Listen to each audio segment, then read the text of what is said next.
Bonjour à tous, au programme aujourd'hui on va aller voir AXA qu'on a pris à la hausse il y a quelques jours et qui nous fait une belle performance. On ira voir également Capgemini qui nous donne une belle opportunité également à la hausse, le CAC 40 qui est assez haussier là, on a cassé une consolidation latérale et il y a pas mal de grosses capitalisations du CAC 40 qui font de belles choses en ce moment, donc on ira voir ça.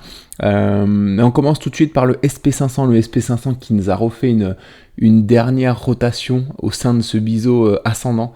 Voilà, en une seule séance, on est allé chercher la résistance, puis on est revenu clôturer sur le support. Donc voilà, ça commence à être très tendu sur ce SP500. Donc quelle va être la direction maintenant? Est-ce qu'on va casser une fois pour toutes ce biseau ascendant par le bas, ce qui est la plus grosse probabilité, hein. Enfin voilà, en général les biseaux ascendants sont cassés par le bas et les objectifs sont remplis 63% du temps, et les objectifs sont ici les 4110. Encore une fois, je pense que si on casse par le bas, on n'ira peut-être pas chercher si bas. On pourra rebondir éventuellement sur des niveaux comme ça, par ici par exemple, les 4800, mais voilà. Et après on a aussi la possibilité de casser ce biseau par le haut, ce qui aurait pour conséquence de nous faire, je pense, une accélération haussière. Voilà. Si jamais on a cette accélération haussière, on a une épaule inversée ici, dont l'objectif est les 5710. Si jamais on a cette accélération haussière et cette cassure du biseau ascendant par le haut, je pense qu'on irait peut-être les rejoindre assez rapidement. Donc voilà pour un bull run sur les indices, hein. Après, on est déjà très vertical. Ouais. On fait une hausse qui est vraiment puissante depuis quelques semaines. Donc voilà, repartir encore sur une accélération haussière, ce serait costaud. Donc voilà, en tout cas, on va suivre ça. C'est une possibilité, hein. On va se couper. Enfin voilà, on va explorer un peu toutes les possibilités. Mais voilà, je pense que la conclusion va arriver cette semaine, en tout cas sur ce biseau ascendant. La conclusion d'une sortie baissière ou d'une sortie haussière.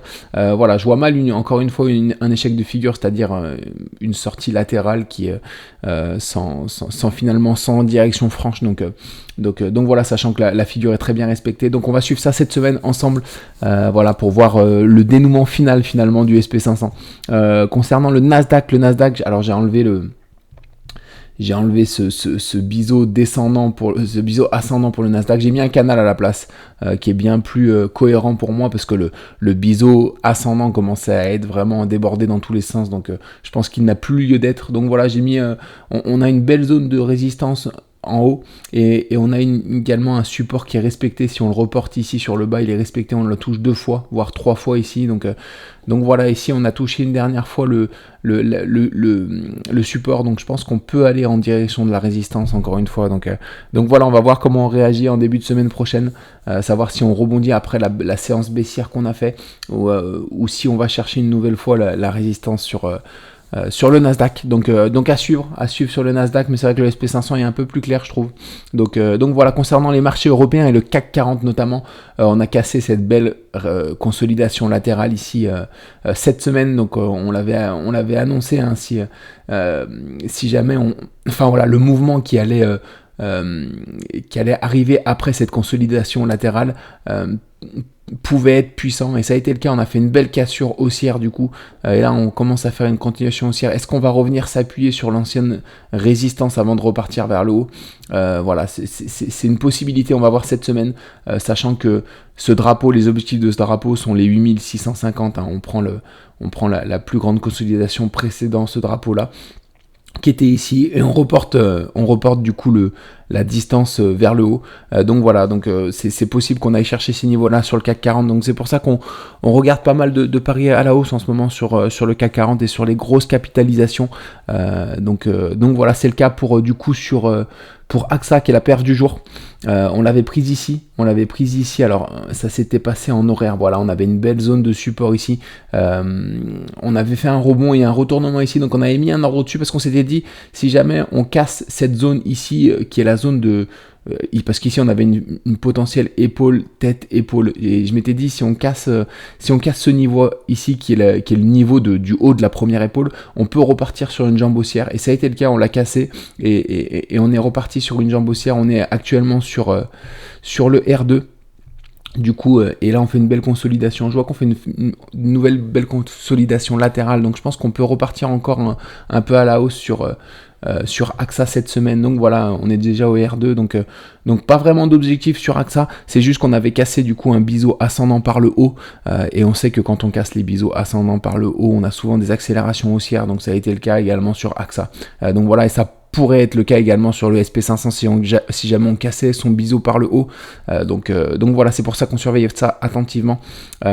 Concernant du coup le flop du jour, Uber qui était très haussier. Alors c'était en daily, ici on avait une belle consolidation latérale, on le voit en 1 heure. En 1 heure, si on se rapproche un peu plus, on a un triangle ascendant qui est très bien respecté avec la zone de support ici et la résistance ici. On était revenu buter sur le support, donc on avait mis un ordre ici sur le retournement.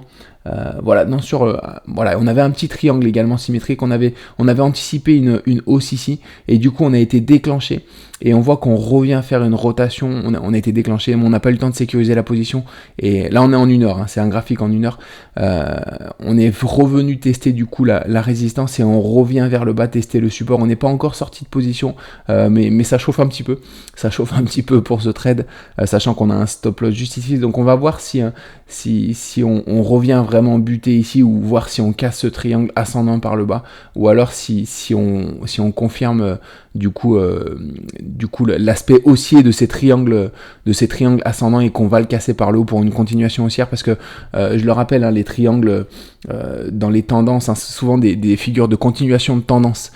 Donc là ici la tendance vient du bas, donc potentiellement ce triangle devrait repartir vers le haut. Donc voilà, on a une belle résistance ici. Si jamais on repart vers le haut, on devrait et qu'on casse ce triangle par le haut, on devrait atteindre assez facilement les R3. Donc voilà, on va suivre ça.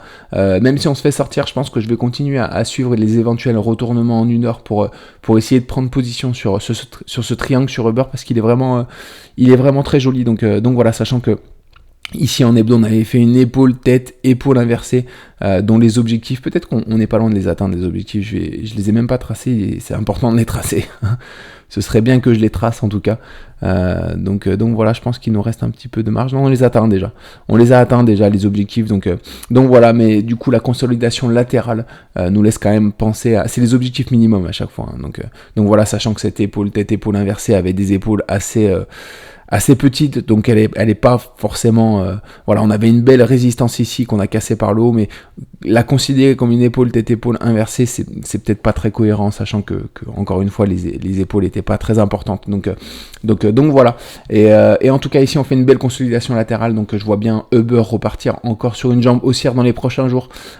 Concernant du coup l'opportunité de demain, Capgemini, pareil, on a cassé ce triangle symétrique, ou alors ce double voire triple bottom. Ici on a tapé un bottom ici, un bottom ici et un bottom ici.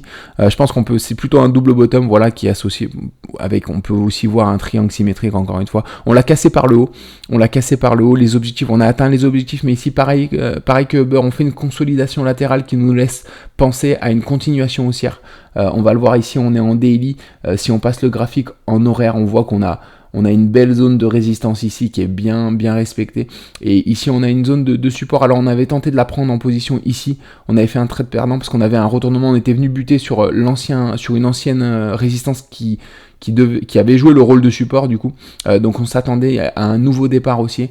Ça n'a pas été le cas, on est revenu buter sur la résistance et on est reparti vers le bas, peut-être pour une future épaule inversée. En tout cas, on va anticiper une cassure par le haut, parce que ici on a un élargissement à angle droit descendant, et on a une potentielle rotation partielle, et on sait que quand on fait une rotation partielle au sein de ces figures, voilà, c'est très haussier, donc on peut casser ces figures pour atteindre directement l'objectif de cette figure qui sera les 235. Dans tous les cas, on a mis un ordre au-dessus, on mettra notre stop loss en dessous si jamais on est déclenché par le haut. Donc voilà, après encore une fois, au cours de la semaine, si jamais on n'est pas déclenché par le haut, on peut revenir chercher un petit peu plus bas ici pour faire une deuxième épaule avant de repartir vers le haut. Dans ce cas-là, on cherchera les retournements ici sur Capgemini. Mais voilà, une belle consolidation latérale sur Capgemini, et je la vois bien haussière. dans les prochains jours, sachant que si on casse cette figure par le haut, on atteindra facilement les R2, R3. Donc voilà, et puis Capgemini c'est assez aussi, après cette belle consolidation latérale, voilà, on repart bien vers l'eau, hein. On voit que les mouvements haussiers peuvent durer ici, juste après le Covid, on avait une belle jambe haussière, ça peut être encore le cas ici, donc voilà, on va suivre ça en tout cas sur Capgemini, mais une belle configuration, donc voilà, assez optimiste sur cette action. Et du coup c'est tout pour moi, on se retrouve du coup mardi matin pour le bilan de la journée de lundi. Je vous souhaite une excellente fin de week-end, à très vite.